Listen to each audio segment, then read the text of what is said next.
Hello my dear boys and girls. Physics எக்ஸாமுக்கு public எக்ஸாமுக்கு எல்லாருமே பயங்கரமாக கஷ்டப்பட்டு படிச்சுட்டு இருக்கீங்க அப்படின்னு எனக்கு தெரியும். ஸோ உங்களுக்காக அப்படியே கொஞ்சம் கொஞ்சம் கஷ்டப்பட்டு உட்காந்து நான் வந்து என்ன பண்ணியிருக்கேன் அப்படின்னா ஒரு செக்லிஸ்ட் ஒன்று ரெடி பண்ணியிருக்கேன். சரியா? இது வந்து both 11th standard as well as 12th standard ரெண்டு பேருக்குமே இந்த செக்லிஸ்ட் வந்து பயங்கர யூஸ்ஃபுல்லாக இருக்க போகுது கண்ணுங்களா. இதை நான் எப்படி யூஸ் பண்ணணுன்றத ஒரு வாட்டி சொல்லிடுறேன்.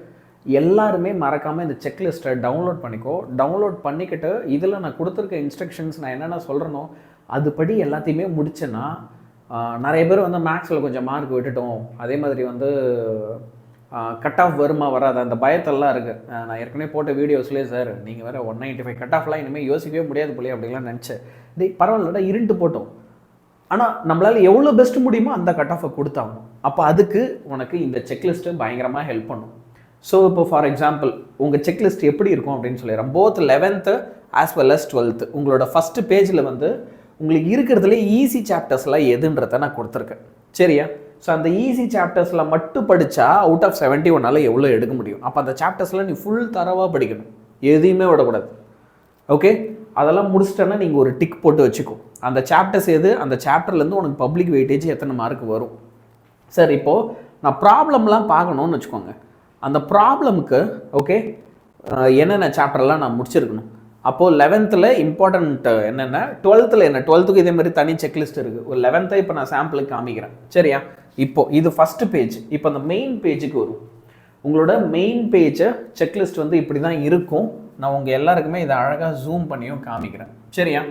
இப்போது இந்த செக்லிஸ்ட்டை ஓகே நல்லா கவனி, நான் சொல்கிறபடி தான் நீ இதை யூஸ் பண்ணணும். ஸோ தட் உனக்கு அது கொஞ்சம் ஸ்மூத்தாக இருக்கும். ஓகே, இப்போ ஃபஸ்ட்டு நீ எப்படி தெரியுமா படிக்க போகிற. ஃபார் எக்ஸாம்பிள் சாப்டர் 1 எடுத்துக்கிறேன். நீ 11th 12th சரியா? இப்போ 11th units and measurement, 12th electrostatics இல்லையா? அப்போ அதில் ஃபஸ்ட்டு புக் பேக்கில் இருக்கிற 1 மார்க் எல்லாத்தையும் முடிச்சிட்டியா? டிக் போட்டுக்கும். சரியா? இப்போ ஷார்ட் ஆன்சர்ஸ் வந்துச்சுன்னா ஷார்ட் ஆன்சர்ஸில் எல்லா இம்பார்ட்டன்ட் ஷார்ட் ஆன்சர் நான் கொடுத்தேன்ல அதெல்லாம் முடிச்சிட்டியா? லாங் ஆன்சர்ஸ் டாப்பு உங்களுக்கு லாங் ஆன்சர்ஸ் போட்டிருக்கு இல்லையா? அந்த லாங் ஆன்சர்ஸ் எல்லாத்தையுமே முடிச்சியா?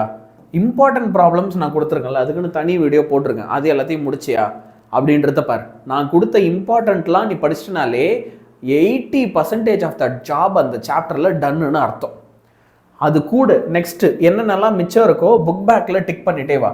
புக் பேக்கில் நம்ம எல்லா ஷார்ட் ஆன்சரும் படித்தோமா, புக் பேக்கில் எல்லா லாங் ஆன்சரும் படித்தோமா, புக் பேக்கில் ப்ராப்ளம்ஸ் எல்லாத்தையுமே சால்வ் பண்ணிட்டோமா. Okay, example problem, book back problem okay solve பண்ணிட்டோமா. அப்போ கண்டிப்பாக 90% ஆஃப் த சாப்டர் டன்னு. அப்புறம் தான் நீ என்ன செய்யணும், புக் இன்சைட் பண்ணணும். ப்ரியாரிட்டியே வந்து இந்த இம்பார்ட்டன்ட்டும் புக் பேக்கையும் ஃபஸ்ட்டு ப்ரியாரிட்டியாக முடி. இதை முடிச்சனாலே நீ 90 above எடுத்துருவு. புரியுதா? நீ இதே முடிக்காமல் புக் இன்சைடை பற்றி யோசிக்காத. ஃபஸ்ட்டு இந்த சாப்டரில் இதெல்லாம் முடிச்சிட்டியா அப்படின்னு பாரு. சார் இப்போது இதில் எனக்கு ஒரு பிரச்சனை, நான் இதில் ஒரு சில இதெல்லாம் முடிக்கல சார், அப்போ அதை நான் எப்படி கணக்கு வச்சுக்கிறது. இந்த பாரு, உனக்கு வந்து இப்போ நான் இந்த செக்ஷன் தான் எனக்கு கேட்டால் இருக்கிறதுலே முக்கியம் அப்படின்னே சொல்லுவேன். சரியா? இந்த செக்ஷனில் இப்போது லைக் என்ன சார் பண்ணணும் நம்ம அப்படின்னா அது உனக்கு நான் சொல்கிறேன். சரியா? இப்போது என்னென்ன கொஸ்டின்ஸ்லாம் நீ இன்னும் படிக்காமல் வச்சுருக்கியோ. ஃபார் எக்ஸாம்பிள் இப்போ ஷார்ட் ஆன்சரில் வந்து கொரோனா டிஸ்சார்ஜ் நீ படிக்கல. சரியா? எழுதி வச்சுக்கோ. ஆனால் இப்போ அந்த கொரோனா டிஸ்சார்ஜ் கொஸ்டினை நீ எப்போ படிக்க போகிற அந்த டைமை எழுதி வச்சுக்கோ. இன்றைக்கி நான் வந்து 3 PM படிக்க போகிறேன் அப்படின்னா அந்த 3 PM டைம் எழுதி வச்சுக்கோ. ஞாபகமாக அந்த டைமுக்கு நீ படிக்கணும். இது ஒரு செக்லிஸ்ட் மாதிரி. நீ படிச்சியா படிக்கலையான்றது உனக்கு ஞாபகம் இருக்கும். ஸோ ஷார்ட் ஆன்சரில் என்னென்ன கொஸ்டின்லாம் நீ பிடிக்கல, 5 கொஸ்டினுக்கு மேலே உனக்கு இருக்கக்கூடாது. 5 கொஸ்டினுக்கு மேலே இருக்கக்கூடாது. அதனால தான் இங்கே நான் டேஞ்சர் ஜோன்னு போடுறேன். இதை எடுத்து ஃபில் பண்ணுற சார் 5க்கு மேலே இருக்குது சார், அப்போ இதை ஃபில் பண்ணாத. 5க்கு மேலே இருக்குன்னா ஃபில் பண்ணாத. புரியுதா? எல்லாத்தையும் படி. 5க்கு கம்மியாக இருக்கும்போது தான் இதில் ஃபில் பண்ணவே வரணும். அப்போது உனக்கு நீ டேஞ்சர் ஜோனில் இருக்கிறியா இல்லையா அப்படின்றத உனக்கு இந்த ஷார்ட் ஆன்சர் லாங் ஆன்சர் இந்த பாட்டு உனக்கு காமிக்கும். சார் நான் இன்னும் இப்போ வந்து ஒரு பேச்சுக்கு கெப்பாசிட்டர் கொஸ்டின் படிக்கல சார், அப்போ இன்றைக்கி நைட்டு 8 மணிக்கு படிக்க போகிறோம் அப்படின்னு எழுதி வச்சுக்கோ. படித்து முடிச்சுட்டு அப்புறமா வந்து இதில் டிக்கு போட்டுக்கோ படித்தாச்சு அப்படின்னு. உனக்கு அந்த ஃபாலோ பண்ணுறது ஈஸியாக இருக்கும். ஓகே, உனக்கு இதை ஃபாலோ பண்ணி படிக்கிறது ஈஸியாக இருக்கும். அப்புறம் கீழே வருவோம். சார் இப்போ எனக்கு ஒரு சில கொஸ்டின்லாம் அநியாயத்துக்கு கஷ்டமாக இருக்குது, அநியாயத்துக்கு டிஃபிகல்ட்டாக இருக்குது, என்னால் அது எவ்வளோ நாளும் படிக்கவே முடியல. அப்போ இந்த கொஸ்டின்லாம் இங்கே எழுதி வச்சுக்கோ. ஃபார் எக்ஸாம்பிள் மறுபடி கெப்பாசிட்டர்ஸில் வந்து அந்த டைஎலக்ட்ரிக் கொஸ்டின் இருக்குல்ல, நிறைய பேர் வந்து 12th அது கஷ்டமாக ஃபீல் பண்ணுவார். அப்போ இந்த கொஸ்டின் உனக்கு கஷ்டமாக இருக்குன்னா யூடியூப்பில் இதுக்கு வீடியோ பார்த்தியா, நான் டீச் பண்ணி வீடியோ போட்டிருக்கேன், அதை பார்த்தியா, பார்க்கலன்னா பார்க்கல, அப்போ அதை பார்க்கணும். பார்த்துட்டு வந்து நீ என்ன செய்யணும், இதில் டிக் பண்ணணும். ஓகே, அடுத்து அதுக்கு ஷார்ட் நோட்ஸ் ஏதாவது உன் கையில் இருக்கா? நீ ஃபுல் கொஸ்டின் படிக்க வேணாம், அதில் ஏதாவது 10 பாயிண்ட்ஸ் படிக்கலாம். ஷார்ட் நோட்ஸ்னா ஏதோ ஒரு 10 பாயிண்ட்ஸ். அப்போ அந்த 10 பாயிண்ட்ஸ் உன்கிட்ட இருக்கா? 10 பாயிண்ட்ஸை படிச்சியா? படிக்கல. உனக்கு எவ்வளோ படிச்சும் புரியலன்னா 10 பாயிண்ட் எப்படியாவது மனப்பாடம் பண்ணிட்டு எழுதுறதுக்கு பாரு. அது அந்த 10 பாயிண்ட்டை 3 வாட்டி படிச்சியா? இதை ஃபாலோ பண்ணனா உனக்கு எந்த கொஸ்டின் எவ்வளோ டஃப்பாக இருந்தாலும் ஈஸியாக உன்னால் அதை ஓவர் கம் பண்ண முடியும். ஸோ இப்படி நான் ஒரு சாப்டருக்கும், ஓகே, லிட்ரலி நான் வந்து உனக்கு என்ன பண்ணியிருக்கேன் அப்படின்னா ஒரு சாப்டருக்கும் அழகாக செக்லிஸ்ட்டை ரெடி பண்ணியிருக்கேன்.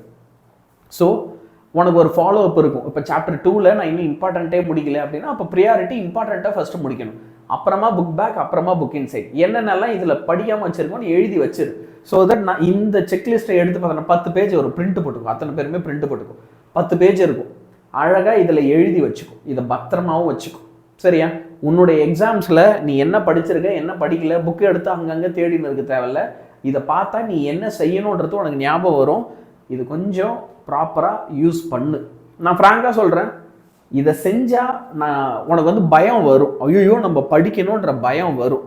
இந்த பயம் நிறைய பேருக்கு சார் எனக்கு பயமாகவே இல்லை, ஒரு மாதிரி ரிலாக்ஸாக இருக்கேன் சார், நான் எனக்கு தெரியுது இதுதான் என் லைஃபை இதில் தான் டிபெண்ட் பண்ணியிருக்கேன், எனக்கு பயம் வர மாட்டேங்குதுன்னு சொல்கிறேன். உனக்கு பயத்தை வர வைக்கிறதுக்காகவே ஸ்பெஷலி டிசைன்டு, ரொம்ப ஸ்பெஷலி டிசைன்டு. இதை செஞ்சால் உனக்கு பயம் வரும், நீ படிப்பு.